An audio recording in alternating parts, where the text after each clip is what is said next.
आज हमारी जो क्लास चलेगी, जो अभी तक लगातार चलती आ रही, कौन सी, एक्टिव और पैसिव वॉइस की, उसी सीरीज को आगे बढ़ाते हुए आज हमारा चलेगा प्रेजेंट परफेक्ट टेंस का इंट्रोगेटिव सेंटेंस। अभी तक प्रेजेंट परफेक्ट टेंस में हमने उसके अफर्मेटिव और निगेटिव की पैसिव वॉइस बनाने के नियम कंप्लीट कर लिए हैं। आज हमारा चलेगा कौन सा सेंटेंस, इंट्रोगेटिव सेंटेंस। तो इंट्रोगेटिव सेंटेंस प्रेजेंट परफेक्ट के इंट्रोगेटिव सेंटेंस की हम पैसिव वॉइस बनाते कैसे हैं, उसके क्या नियम हैं, आइए पहले हम उसके नियम को पढ़ते हैं और उसके बाद उसके एग्जाम्पल कवर करते हैं। अब चलिए, अब इसकी परिभाषा क्या है, इंट्रोगेटिव सेंटेंस की एक बार इस नियम को पढ़ते हैं, उसके बाद इसके एग्जाम्पल समझते हैं। नियम है, इस टेंस के प्रश्नवाचक वाक्यों की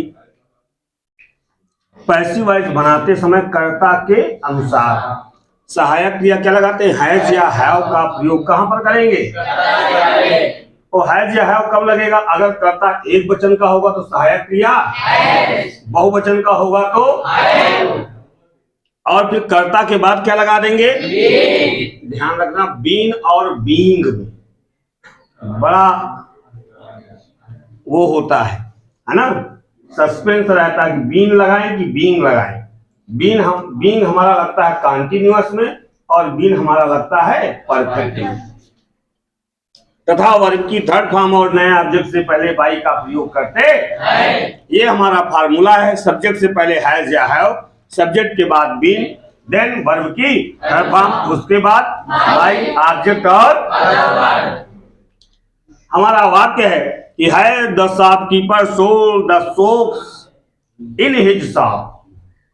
आप समझिएगा, हमने लिखा है the shopkeeper sold the soaps in his shop.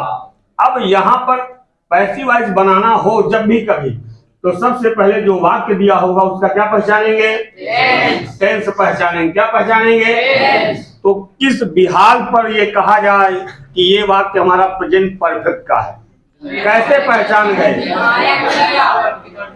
कि सहायक क्रिया अगर हैज या हैव लगी हो और वर्ब की, तो हम कह सकते हैं कि वाक्य किस टेंस का है। क्लियर हो गई बात। अब उसके बाद जब पैसिव वॉइस बनाएंगे तो क्या क्या ढूंढे, सब्जेक्ट और ऑब्जेक्ट। इस वाक्य में सब्जेक्ट क्या है, ऑब्जेक्ट क्या है, गुड। ऑब्जेक्ट कहां पर लिखा हुआ, क्रिया के तुरंत बाद। तो सब्जेक्ट हमारा है द शॉपकीपर, ऑब्जेक्ट हमारा है द शॉप। जब पैसिव वॉइस बनाएंगे तो कर्ता के रूप में क्या लिखे, अब शॉप्स इधर जाएगा, लेकिन फार्मूला कहता कर्ता से पहले हमको सहायक क्रिया लगानी है, तो क्या लगा दें, शॉप्स एक है कि बहुत से, सहायक क्रिया हैव, तो हमने लगा दिया हैव। फार्मूले पर आ जाइए, एक एक चीज ढूंढ लीजिए, दोनों मत लगा देना कि हैज भी लगा दो हैव भी लगा दो, तो वाक्य हो जाएगा टोटली रॉन्ग। क्या हो जाएगा वाक्य, तो हमने लगाया हैव, हैव के बाद अब क्या लगा दे, सब्जेक्ट क्या मिला, हैव द शॉप्स, और इसके बाद क्या लगाएं, बीन, बीन के बाद वर्ब की, इसमें ऑलरेडी परफेक्ट में लगा रहता, हमको अलग से ढूंढने की आवश्यकता नहीं है, तो क्या लगा दें, सोल्ड, सोल्ड के बाद बाई, बाई के बाद the shopkeeper, by the shop keeper, बचा क्या, इन हिज, तो हमने लिख दिया in his shop.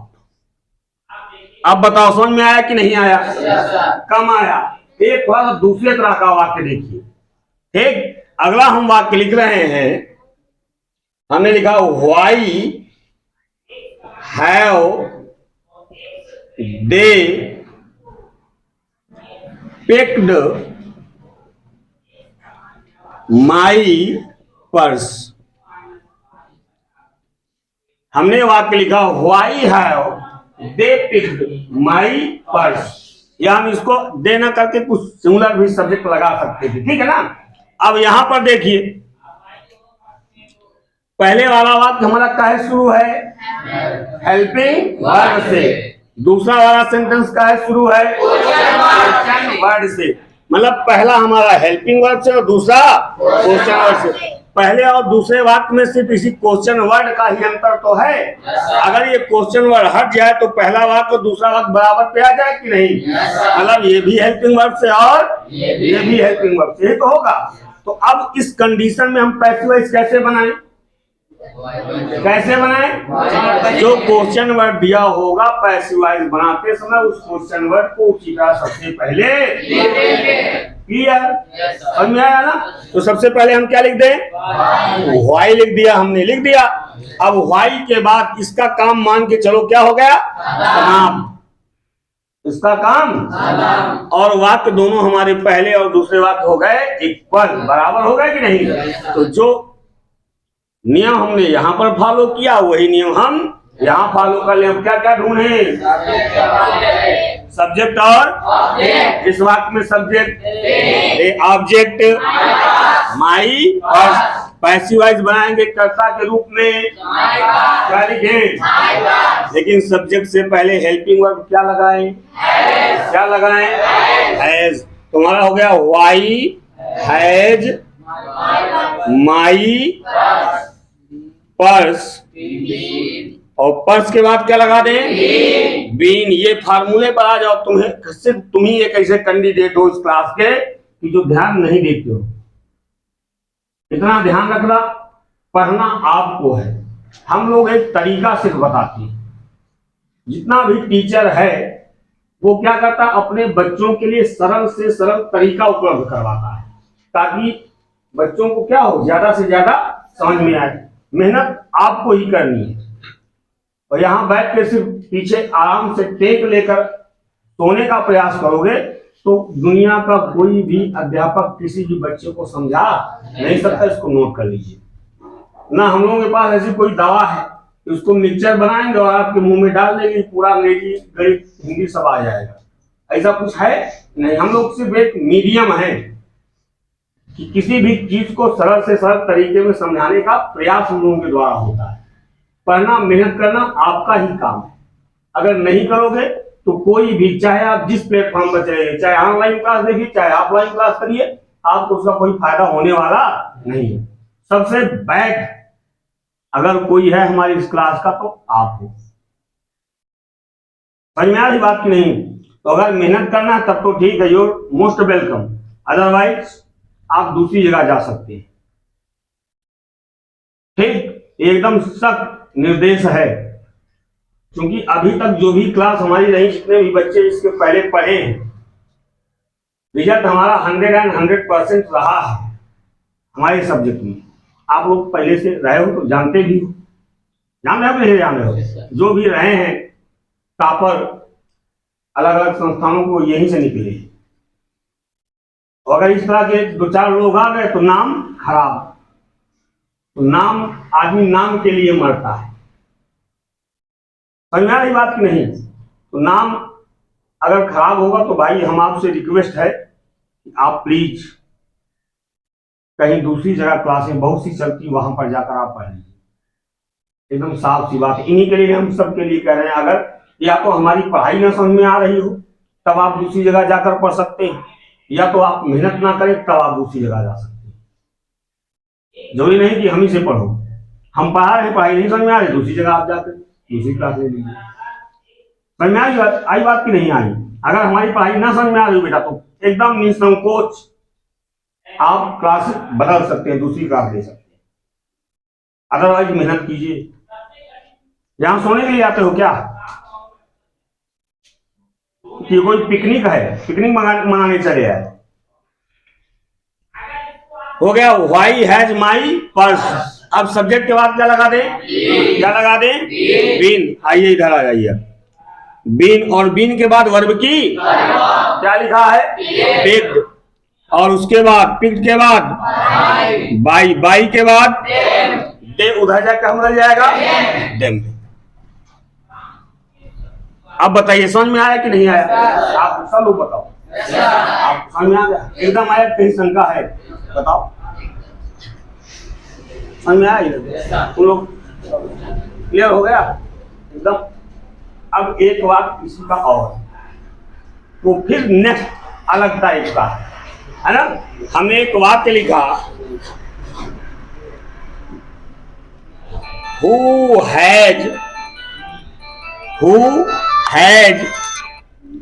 Seen the wind. वाक्य हमारा क्या है, who has seen the wind. इसको भी देखेंगे, इसके दो प्रकार हैं तरीके करने। कितने तरीके हैं?